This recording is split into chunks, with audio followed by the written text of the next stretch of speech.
오늘 우리에게 주신 하나님의 말씀은 사도행전 11장 1절부터 18절 말씀입니다. 사도행전 11장 1절부터 18절 말씀입니다. 다 함께 한 목소리로 읽도록 하겠습니다. 유대에 있는 사도들과 형제들이 이방인들도 하나님의 말씀을 받았다 함을 들었더니 베드로가 예루살렘에 올라갔을 때에 할례자들이 비난하여 베드로가 그들에게 이 일을 차례로 설명하여 이르되 내가 욥바시에서 기도할 때에 황홀한 중에 환상을 보니 큰 보자기 같은 그릇이 내 귀에 매어 하늘로부터 내리어 내 앞에까지 드리워지거늘 이것을 주목하여 보니 땅에 네 발 가진 것과 들짐승과 기는 것과 공중에 나는 것들이 보이더라. 또 들으니 소리 있어 내게 이르되 베드로야 일어나 잡아 먹으라 하거늘 이것을 주목하여 보니 땅에 네 발 가진 것과 들짐승과 기는 것과 공중에 나는 것들이 보이더라. 또 하늘로부터 두 번째 소리 있어 내게 이르되 하나님이 깨끗하게 하신 것을 내가 속되다고 하지 말라 하더라. 이런 일이 세 번 있은 후에 모든 것이 다시 하늘로 끌려 올라가더라. 마침 세 사람이 내가 유숙한 집 앞에 서 있으니 가이사랴에서 내게로 보낸 사람이라. 성령이 내게 명하사 아무 의심 말고 함께 가라 하시매 이 여섯 형제도 나와 함께 가서 그 사람의 집에 들어가니 그가 우리에게 말하기를 천사가 내 집에 서서 말하되 내가 사람을 욥바에 보내어 베드로라 하는 시몬을 청하라. 그가 너와 내 온 집이 구원받을 말씀을 내게 이르리라 함을 보았다 하거늘 내가 말을 시작할 때에 성령이 그들에게 임하시기를 처음 우리에게 하신 것과 같이 하는지라. 내가 주의 말씀에 요한은 물로 세례를 베풀었으나 너희는 성령으로 세례를 받으리라 하신 것이 생각났노라. 그런즉 하나님이 우리가 주 예수 그리스도를 믿을 때에 주신 것과 같은 선물을 그들에게도 주셨으니 내가 누구이기에 하나님을 능히 막겠느냐 하더라. 내가 주의 말씀에 18절 말씀 다시 읽도록 하겠습니다.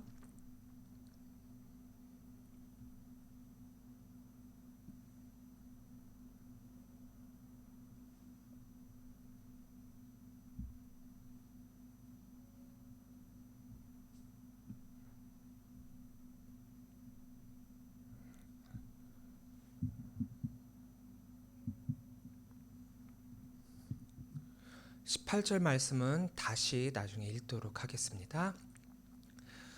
할렐루야. 오늘도 주의 전을 차신 우리 성도님들을 주의 이름으로 사랑하고 축복합니다. 말씀을 오류가 좀 있어가지고 제대로 올라가지 못한 거 죄송합니다. 이따가 말씀 중에 18절 말씀이 다시 나오니까 그때 말씀으로 함께 나누도록 하겠습니다. 우리가 신앙생활을 하면서 신앙의 위기다라고 느껴지는 그 순간이 언제일까요? 대부분의 사람들은 내가 믿음이 약해졌다라고 느껴질 때, 그리고 시험을 받았다라고 느껴질 때, 그리고 또 혹은 상처를 받았다라고 생각이 들 때 내 신앙의 위기다라고 생각이 들 것입니다. 그러면 다시 이런 질문이 또 가능해지겠죠. 왜 믿음이 약해졌습니까? 왜 시험을 받게 되었습니까? 왜 상처를 받았습니까? 이런 질문을 하면 열의 9은 이렇게 대답할 거예요. 사람들 때문에요. 사람들 때문에.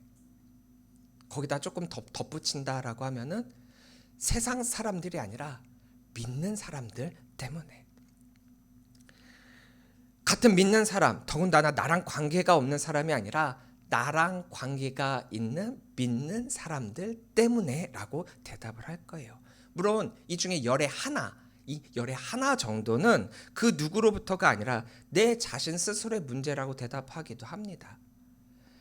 성령의 이끄심이 아니라 나 혼자 모든 것을 감내하고 내 스스로 신앙을 키워나가려고 할 때 겪게 되는 그런 한계가 있거든요. 신학적인 한계도 있고 그럴 때 생기는 공허함이나 우울함이 있습니다.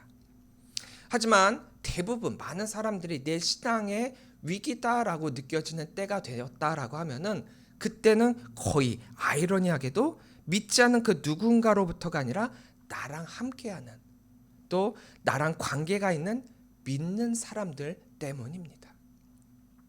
어떤 사람이 잘못된 신앙관과 믿음을 가지고 있지만 그것에 대한 확고한 신념이 있어요. 굉장히 강해요. 그래서 그것을 나만 갖고 있는 게 아니라 다른 성도들에게 강요 아닌 강요를 하고 그것이 지켜지지 않으면 그 사람을 향해 여러 가지 말을 이렇게 권하게 됩니다. 좋게 말해서 권하는 거죠. 아마도 이런 분이 근처에 한 분이라도 계신다라고 하면 성도들의 삶은 굉장히 꽤나 힘들어질 거예요.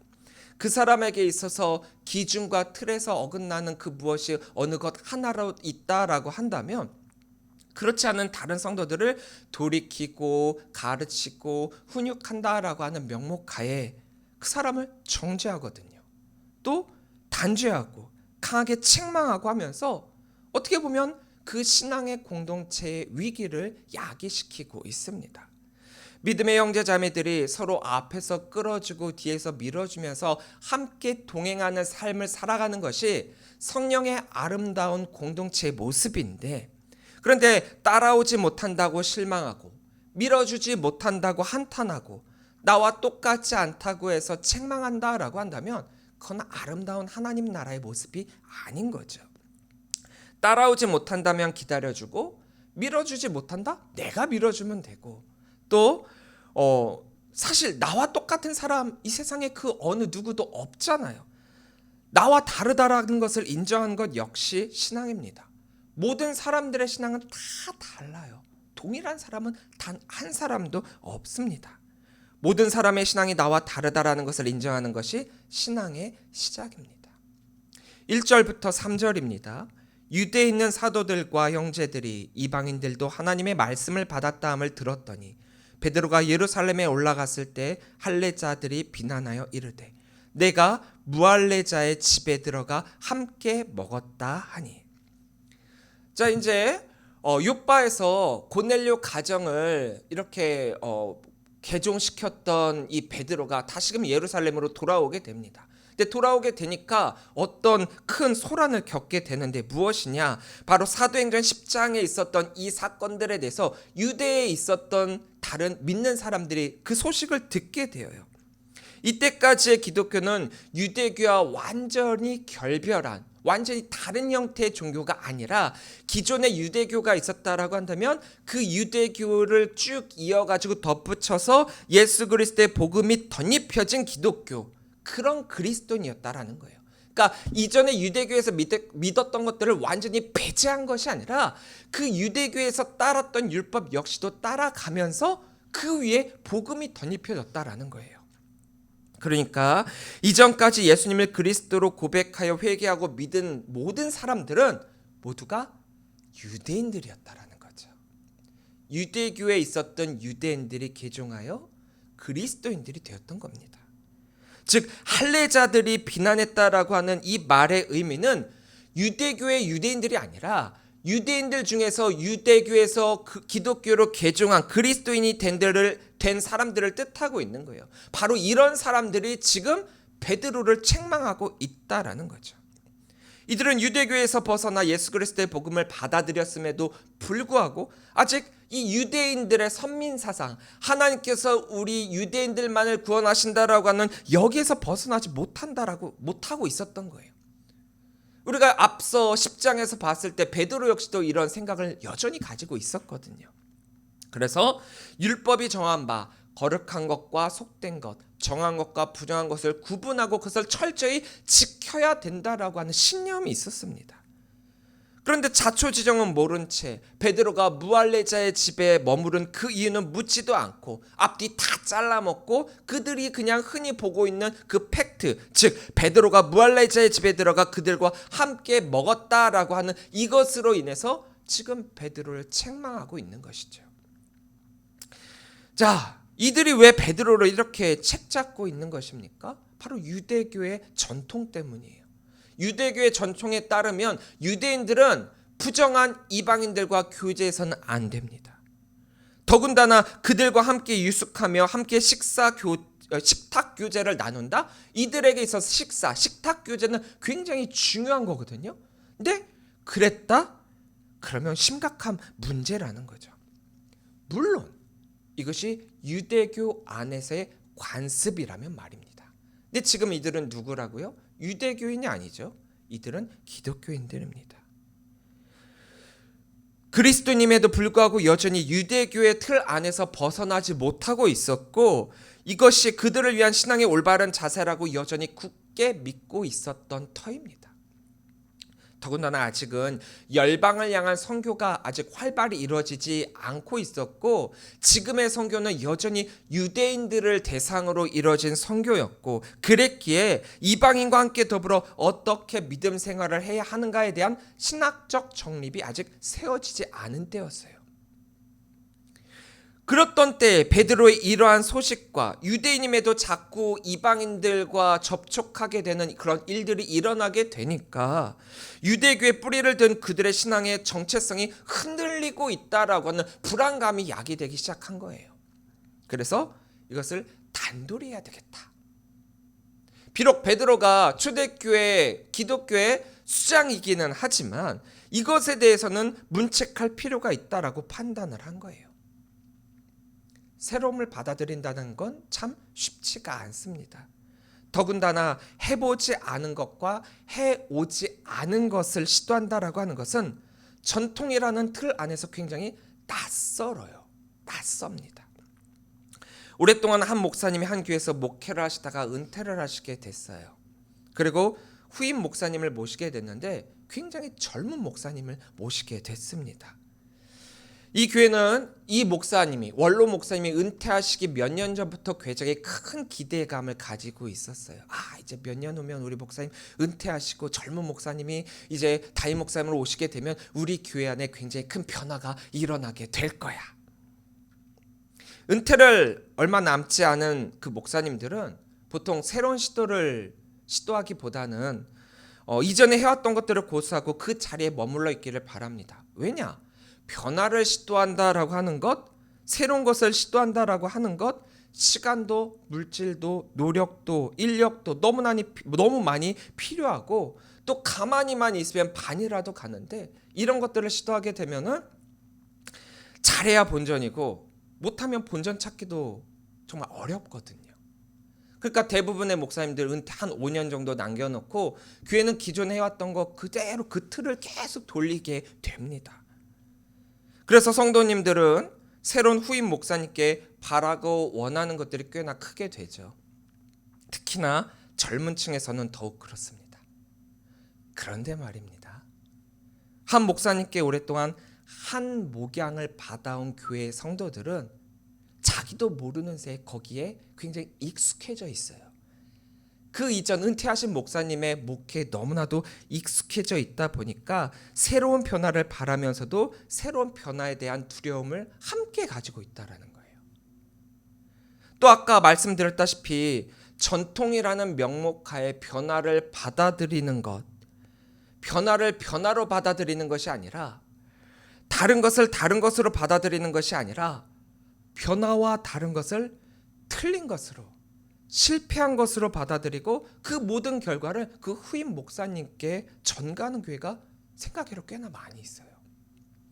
변하기를 원해서 젊은 목사님을 담임 목사님으로 모셨는데 그 변화의 트렌드의 교회가 또 임원들이 따라가지 못해서 결국 자기들이 변화하기 원했다라고 말은 하면서도 변화를 시도하는 그 목사님의 발목을 잡고요. 발목을 잡으니까 목사님이 할 수 있는 게 뭐가 있겠습니까? 못하잖아요. 그러면 아무것도 못하는 그 목사님께 아니 왜 목사님 우리가 이렇게 빵빵하게 밀어주고 있는데 왜 아무것도 안 합니까? 젊은 목사님을 담임으로 세웠는데도 우리 교회는 변하는 게 없어요. 이런 적반하장식으로 교회 공동체를 위기로 몰아넣는 경우가 꽤나 많이 있습니다. 뭔가를 시도하면 우리 교회는 예전부터 이랬다 저랬다 이렇게 해왔기 때문에 안 된다 저렇게 해왔기 때문에 해서는 안 된다. 그래서 그것을 그대로 답습해 갖고 그대로 하면은 우리 목사님은 아무것도 안 하려고 한다. 뭘 해도 일이 문제가 생기고 뭘 안 해도 문제가 생기고. 변화는 담임 목사님의 한 사람의 의지로 되는 게 아니라 교회가 한 마음으로, 교회 공동체 전체가 그 변화를 맞이할 수 있는 준비가 되어야만 가능한 거예요. 초대교회는 여전히 제자리에 머물러 있었어요.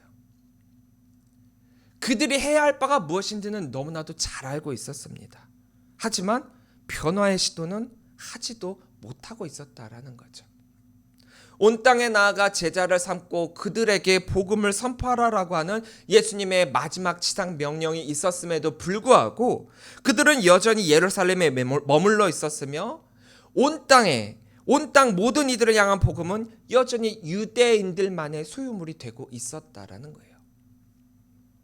나아가 성도들의 흩어짐은 그들이 원해서 된 건 아니죠.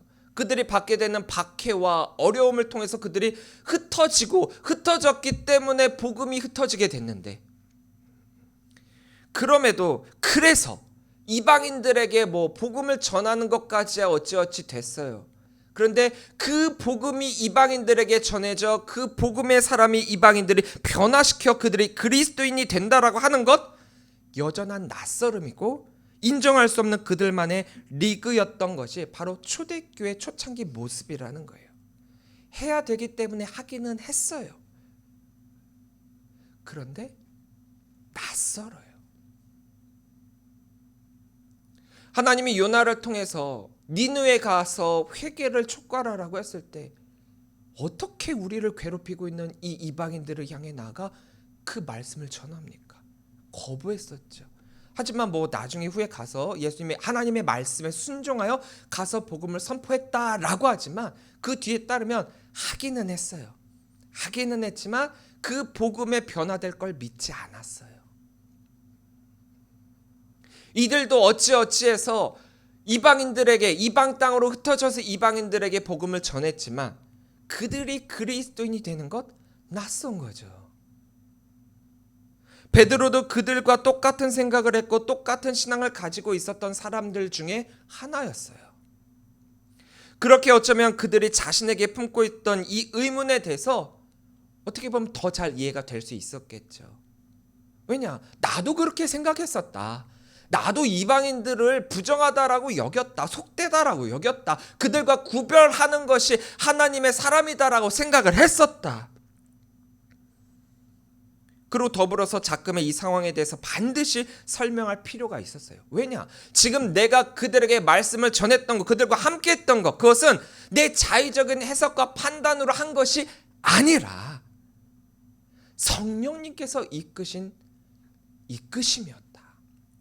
만약 내 생각과 내 판단으로 이것을 했다라고 한다면 아무리 자신이 초대교회 수장이라고 할지라도 이들의 이 책망에서 벗어날 수 없었을 것이고, 더 나아가 그가 가지고 있던 초대교회 권위가 박탈될 수도 있었기 때문이라는 거죠. 그래서 베드로는 이 상황에 대해서 차례차례 설명을 하게 됩니다.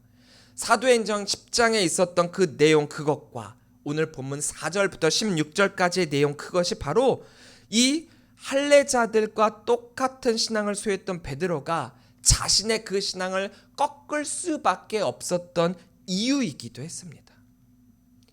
이 베드로의 이 설명은 바로 이방인 고넬료의 가정이 회심한 사건이었죠. 이것의 반복적인 설명이긴 합니다. 10장에 나왔던 설명이 그대로 11장에도 나오고 있어요.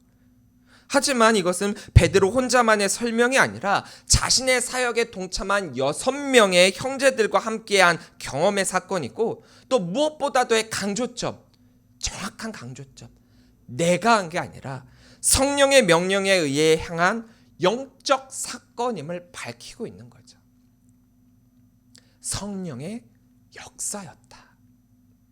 인간적인 모습으로의 판단이 중요한 것이 아니라 일단 성도라고 한다면 편견과 선입견이라고 하는 안경을 벗은 채 하나님의 사람으로서의 시선으로 동일하게 바라볼 수 있어야 됩니다.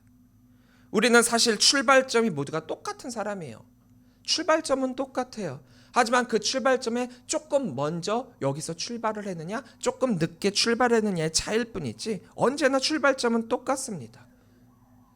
교회에서의 모습으로만 그 사람을 판단해서도 안 되고 회사와 가정에서의 모습으로만으로도 판단해서도 안 됩니다.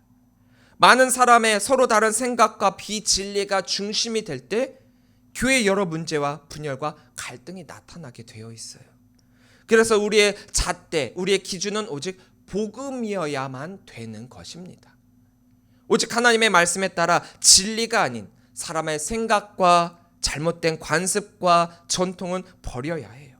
그래야만 하나님께서 우리들에게 주신 이 땅에서의 복음으로의 하나님 나라가 완성이 되는 것입니다. 그래서 하나님의 마음, 하나님 아버지의 마음을 갖는다는 거 굉장히 어려운 거예요. 하나님의 마음이 무슨 마음이냐? 항상 품는 마음이었죠. 우리가 성경을 봐도 너무나도 잘 알고 있는 게 하나님은 언제나 기다려주시고 참아주시고 인내해주시고 품어주시고, 우리가 머리로는 너무 잘 알고 있어요. 성경을 너무나도 많이 읽습니다. 몇 통독을 했느니, 몇 번 필사를 했느니, 성경의 내용을 어떻게 보면 요즘 굉장히 열심히 평신도들이 목사님들보다도 성경을 더 열심히 읽어요. 사실 저도 어렸을 때 성경을 더 많이 읽었던 것 같아요. 어렸을 때는 성경을 달달달달 외울 정도로 성경을 읽었는데 지금은 머리도 조금 이제 좀 퇴화를 해서 그런지 외워지는 건 좀 잘 안 되더라고요. 하지만 여전히 말씀을 묵상하려고 하고 말씀의 의미를 깨달으려고 하고 있습니다.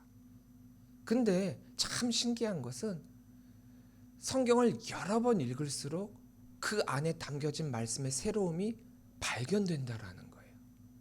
이 새로움이 없다면 아마 온 세상에서 설교하고 있는 모든 목사님들은 설교의 내용이 모두 똑같을 거예요. 그런데 희한한 것은 똑같은 본문인데도 말씀의 내용이 다르잖아요. 성경에 새로움이 있기 때문이죠. 근데 사람들이 성경을 읽으면 머리로는 너무 잘 알고 있어요. 그게 마음으로까지 내려오질 못해요. 오랜 간습과 전통으로 이어져 내려온 교회라면 더더욱 머리로의 교회로 남고 있습니다. 교회 창립이 오래되면 오래될수록, 특히나 우리나라의 초기 기독교의 교회, 그러니까 역사적으로 굉장히 귀한 그런 교회들이 우리나라에 몇몇 교회가 있거든요. 근데 이렇게 오랫동안 역사적 교회로서 남아있는 이 교회들은 신앙의 유산보다도 그 역사적 의미만이 남아있는 경우가 굉장히 많이 있어요. 신앙생활을 해온 우리들도 마찬가지입니다. 신앙생활을 오래 하면 오래 할수록 그 생활을 해온 사람들에게서도 발견되는 모습이기도 해요. 예전에 이런 얘기를 들은 적이 있습니다. 어떤 교회에서는 주여를 외치거나 할렐루야 아멘 이걸 하면 안 된대요. 안 돼요. 말도 안 되는 거죠. 주여 할렐루야 아멘 교회에서 가장 많이 해야 되는 거잖아요. 근데 어떤 목사님이 이 교회에 부임을 하셔가지고 할렐루야를 외쳤고 주여를 외쳤어요. 그랬다가 쫓겨날 뻔한 사건이 있었습니다. 설교를 마치고 내려왔는데 장로님들이 목사님을 부르더래요. 목사님, 우리 교회에서는 할렐루야 안 됩니다. 주여 안 됩니다. 그냥 조용히 설교하고 내려오십시오.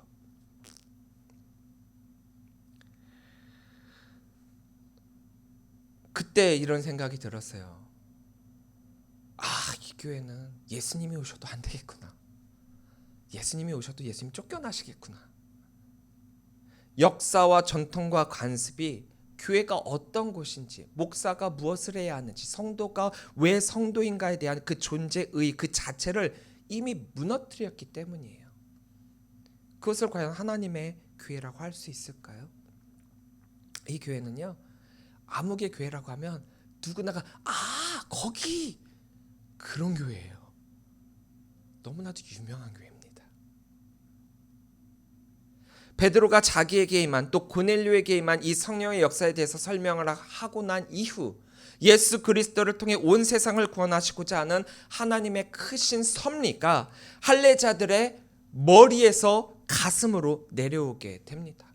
이미 하나님께서는 구약을 통해서 아브라함과 구약 선지자들에게 말씀하신 열방을 구원하실 것이다 라고 약속하셨잖아요. 예수님의 지상 마지막 명령이라고 표현하고 있기는 하지만 너희는 가서 모든 족속으로 모든 민족으로 제자를 삼아 아버지와 아들과 성령의 이름으로 제자를 삼고 내가 내게 분부한 모든 것을 가르쳐 지키게 하라. 우리가 이것을 예수님의 마지막 말씀이다라고 하고 있지만 이것은 마지막 말씀이 아니라 우리의 사명을 재확인시켜주고 있는 재소명의 말씀이에요. 우리가 신앙생활을 하면서 자꾸 왜 하나님의 뜻을, 우리를 향한 예수님의 사랑을, 우리를 향한 성령님의 이끄심을 잊어버리고 살아가고 있습니까? 저도 자꾸 나이가 드니까 깜빡깜빡하는 게 많아지더라고요. 금방 생각을 했어요. 뭔가를 해야지 생각을 하고 먼저 해야 되는 게 생각이 나왔고 그걸 하고 그 다음에 그걸 하려고 딱 하잖아요. 뭐였지? 굉장히 깜빡깜빡 많이 하게 됩니다. 잊어버려서 못하고 지나쳐버리는 것들이 굉장히 많이 있어요. 우리의 신앙 역시도 이렇다라는 거죠. 자꾸 잊어버려요. 구약의 이스라엘 민족들을 향해서 하나님께서 책망하신 게 뭡니까? 그들은 자꾸 잊어버린 신앙생활을 했다라는 거예요. 우리의 신앙은 바로바로 지금 해야 합니다.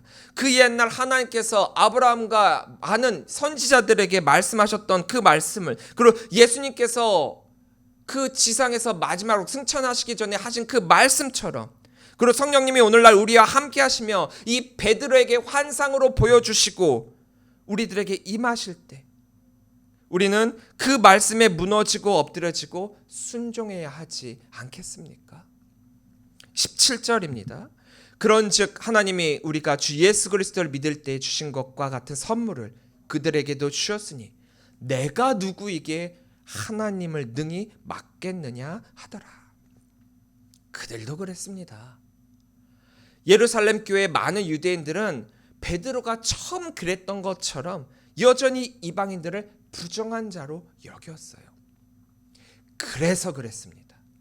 이방인들과 함께 식사한 베드로를 비난했죠. 하지만 하나님은 오직 믿음으로 이방인들에게도 동일한 성령 부어주심을 알려주셨어요. 구분의 복음이 아니라 모든 일을 위한 복음을 통해서 말입니다. 그래서 그들이 변했습니다.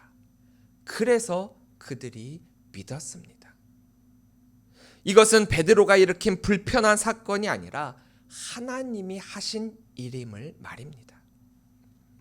하나님이 하신 것이기에 결국 그들은 하나님의 권위에 엎드려지며 그 하나님을 향한 영광을 올려드린 것이죠. 편견과 선입견 가질 수 있습니다. 이거 없는 사람 거의 없어요. 가질 수 있어요. 하지만 내가 가진 그 편견과 선입견이 도리어 나를 향한 편견과 선입견이 될 수도 있고 나로 하여금 하나님의 뜻을 어기게 만들 수 있습니다.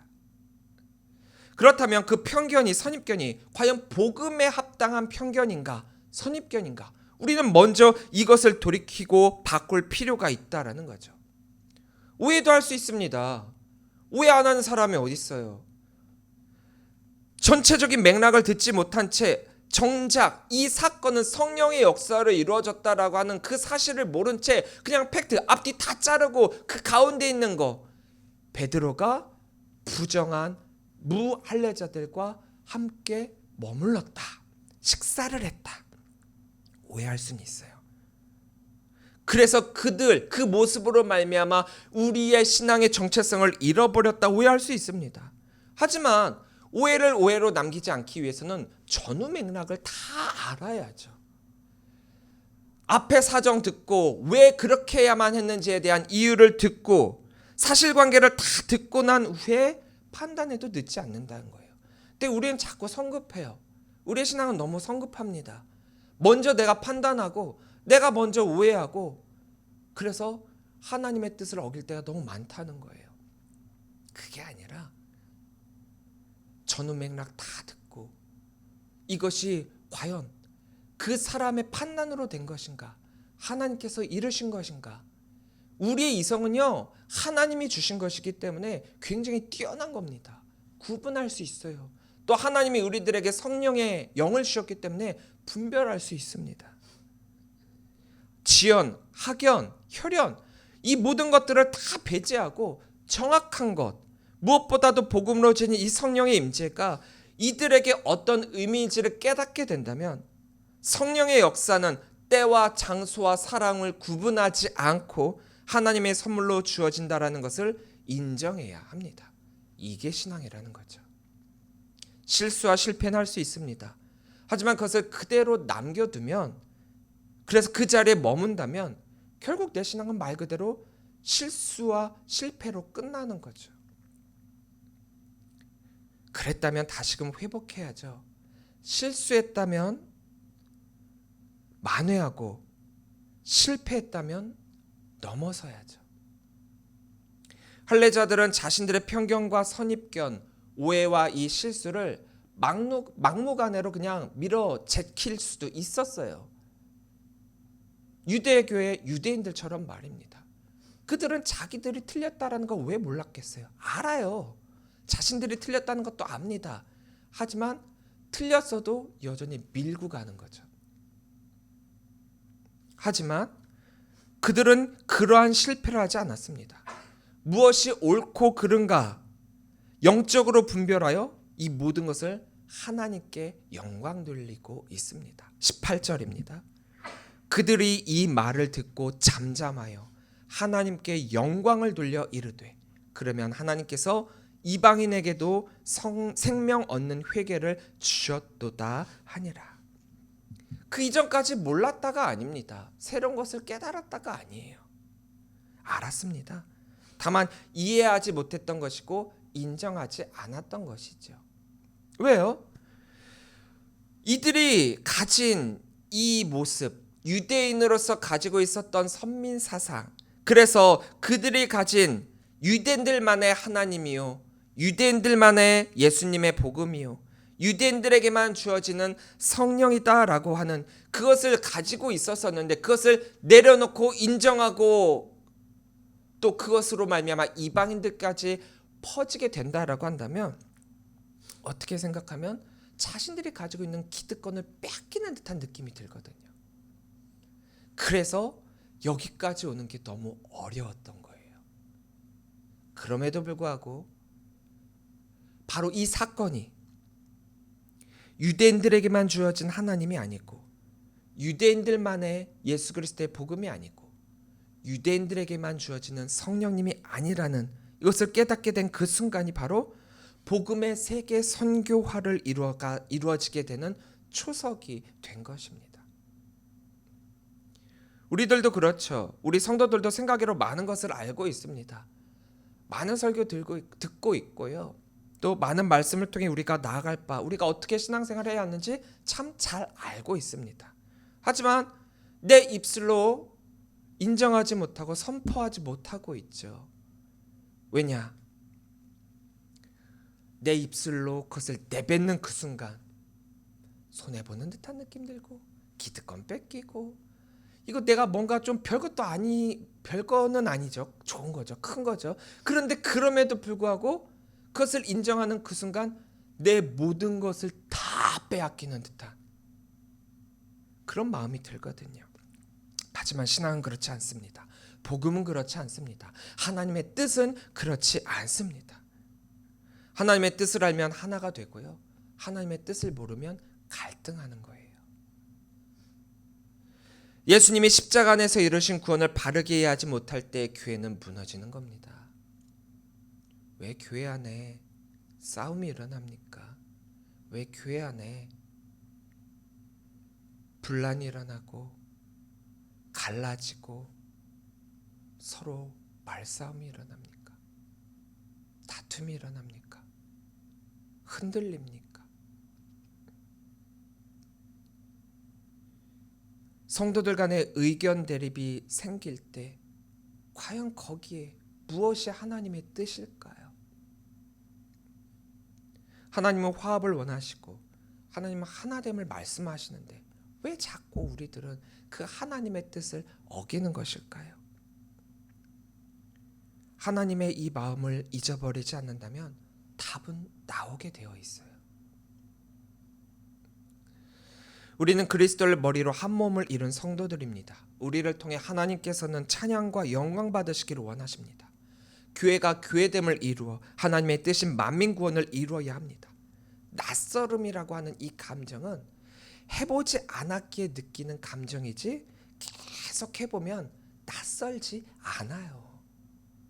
낯설다는 것은 안 했기 때문에 낯선 거고 경험해보지 못했기 때문에 낯선 거죠. 선교가 그렇고 전도가 그렇습니다.